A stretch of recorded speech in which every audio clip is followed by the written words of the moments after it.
L'expression nous apprend qu'un éléphant détruit tout à Boussoucro depuis plus d'un mois. De quoi faire perdre le sommeil aux paysans, car le pachyderme saccage les plantations, cherchant à assouvir son appétit.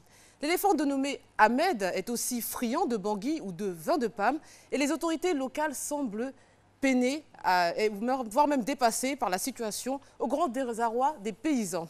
Certains de ces paysans affirment même qu'ils ont été pourchassés dans la nuit par le pachyderme qui semble devenir un peu trop encombrant. Aujourd'hui, l'Inter nous révèle une bien sombre affaire. La gendarmerie de Ndouci a interpellé un pasteur accusé de viol sur ses fidèles mineurs. Lors de l'interrogatoire, le pasteur est passé aux aveux en reconnaissant avoir eu des relations sexuelles avec des mineurs âgés de 12 à 15 ans. Il sera donc déféré devant le parquet pour répondre des faits de viol et attentat à la pudeur. Et ce dernier sévissait dans un camp de prière baptisé le Trésor caché. Sombre histoire. On passe à l'international, Fatim.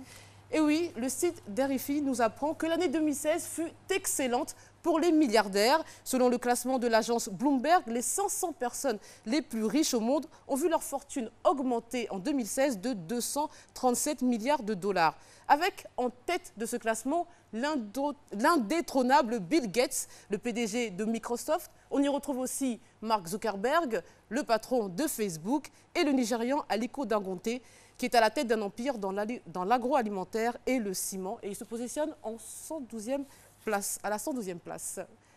On poursuit avec Courrier International qui s'intéresse aux prisons brésiliennes et plus précisément aux factions criminelles qui les dominent.